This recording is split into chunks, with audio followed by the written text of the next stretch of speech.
Okay guys, after order of reaction हमारा जो chapter का अगला पार्ट है वो है कॉलिजन थियरी।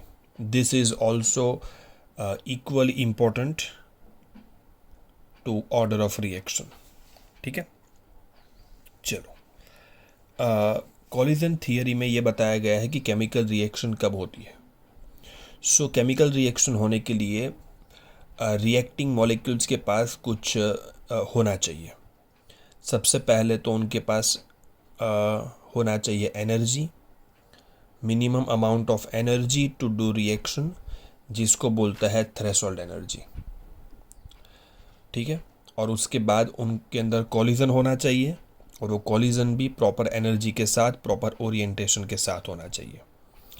सो सबसे पहले there must be collision to do reaction, और उसमें से भी हर कॉलिजन, हर टकराव प्रोडक्ट नहीं देता है।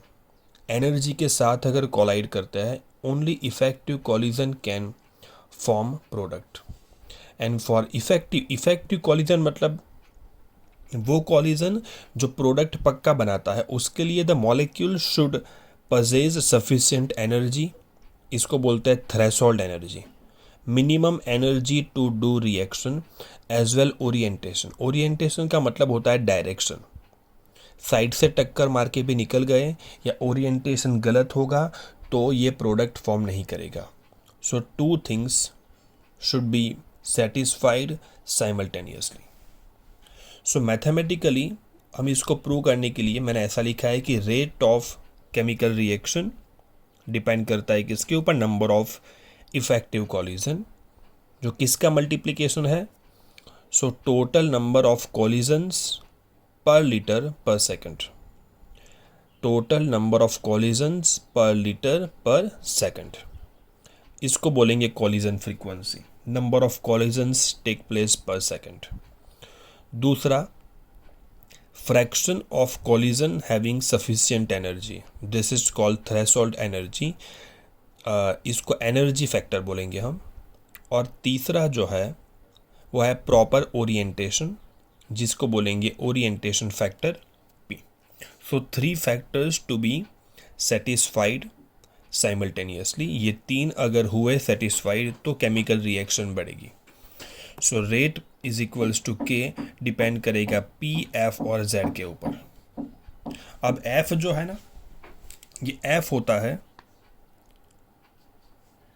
F is equals to e raise to minus E A by R T, जो मैंने नीचे लिखा भी है यहाँ पर, ये रहा। ठीक है, जहाँ पर ई ए जो है पहली बार आ रहा है, this is activation energy, this is gas constant and this is temperature. ठीक है, ये exponential e raise to minus E A by R T, जिसकी हम बात आगे करने वाला है, डोंट वरी। तो के बन जाएगा एफ की जगह पे E raise to minus E A by R T, और पी और जेड की जगह पे ए इज आर्हेनियस कांस्टेंट। ठीक है, सो इक्वेशन ये जो है ये टेक्स्ट बुक लेवल पे डायरेक्ट दिया है। This equation is known as Arrhenius equation, जिसको हम पूरा डिटेल में लेके जाएंगे। फिलहाल मैं बात करता हूँ एक्टिवेशन एनर्जी की। एक्टिवेशन एनर्जी का मतलब होता है, अगर मानो रिएक्टेंट के पास सफिशिएंट अमाउंट में एनर्जी नहीं है तो वो रिएक्शन नहीं करेगा। तो हम उसको बाहर से जो एनर्जी देते हैं, जिससे वो पहुंच जाए कहाँ पर, थ्रेशोल्ड, तो वो एनर्जी जो उसको सप्लाई की जाती है, रिएक्टेंट को एक्टिवेशन एनर्जी सप्लाई करेंगे तो थ्रेशोल्ड एनर्जी जितनी एनर्जी उसके पास हो जाएगी, फिर वो रिएक्शन करेगा। So energy supplied to the reactants to undergo chemical reaction. So सीधा सा बात है कि अगर ई ए की वैल्यू कम है तो अच्छा है, क्योंकि किसी भी केमिकल रिएक्शन के लिए ई टी तो कांस्टेंट होता है। सो ई ए की वैल्यू जितनी कम ज़रूरत पड़े, मतलब ई आर ज़्यादा है, रिएक्टेंट के पास एनर्जी ज़्यादा है तो अच्छा है, ई ए की ज़रूरत कम पड़ेगी तो रिएक्शन उतनी ही फास्ट होगी, जल्दी होगी।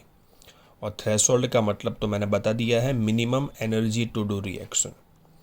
सो वो रिएक्शन को अच्छी मानी जाएगी जिस रिएक्शन का ई ए का वैल्यू कम होगा, जिसका ई ए का वैल्यू ज़्यादा, that reaction is not a good reaction. Okay, चलो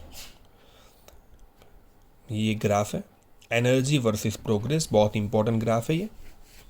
मैंने यहाँ पर कुछ लेवल पे रिएक्टेंट की एनर्जी बताई है, ठीक है। रिएक्टेंट की एनर्जी थ्रेशोल्ड जितनी नहीं है, देखो ये रिएक्टेंट की एनर्जी और ये थ्रेशोल्ड। तो ई आर को ई टी पे पहुँचने के लिए हमने क्या दिया, ई ए दिया, ये रहा इतना ई ए दिया, ठीक है। सो वो ई टी पे पहुँच गया, ई टी पे कॉम्प्लेक्स बनता है, ठीक है। मतलब रिएक्टेंट के बॉन्ड्स आधे टूट जाते हैं और प्रोडक्ट के बॉन्ड आधे बन जाते हैं। सो ये बहुत ही अनस्टेबल स्टेट है जिसको वैसे बताना बहुत मुश्किल है। थियोरिटिकली शायद हम रिप्रेजेंट कर भी पाए, प्रैक्टिकली इसकी एनर्जी देख लो बहुत हाई है, और एनर्जी हाई का मतलब होता है वो बहुत ही ज़्यादा अनस्टेबल। सो ई टी पे पहुंचने के बाद वो वहाँ पर ज़्यादा रह नहीं सकता, तो सीधा स्टेबल प्रोडक्ट में कन्वर्ट हो जाएगा, ठीक है। रिएक्टेंट की एनर्जी ज़्यादा है, प्रोडक्ट की कम है, सो रिएक्शन डेफिनेटली एक्सोथर्मिक है। सोच के देखो, अगर आप एंथैल्पी की फॉर्मूला में वैल्यू पुट करोगे, enthalpy of reaction is equals to enthalpy of product minus enthalpy of reactant. ये कम ये ज़्यादा, तो आंसर जाएगा माइनस। वैसे भी रिएक्टेंट के पास ज़्यादा एनर्जी थी, व्हेन प्रोडक्ट्स बनकर आ गई तो एनर्जी कम थी, तो हिसाब में गड़बड़ी आई ना। तो इतनी एनर्जी उसने एटमॉस्फेयर में लिबरेट की है। So this is graph of exothermic, ये इतनी एनर्जी में चेंज हुआ है।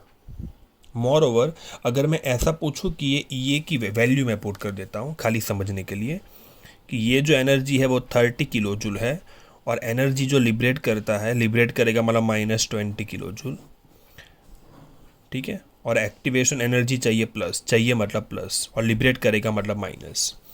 तो बैकवर्ड रिएक्शन का एक्टिवेशन एनर्जी कितना होगा, तो यहाँ से यहाँ तक का, तो ये कितनी चाहिए मतलब 20 हो जाएगी, और ये 30, मतलब टोटल आंसर आ जाएगा 50, ठीक है।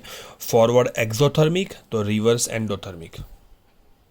और एक्टिवेशन एनर्जी और ये एक्सोथर्मिसिटी, ये दोनों का सम कर दो, ये प्लस होगा बिकॉज अब रिक्वायर्ड है, सो 50 आ जाएगा, ठीक है।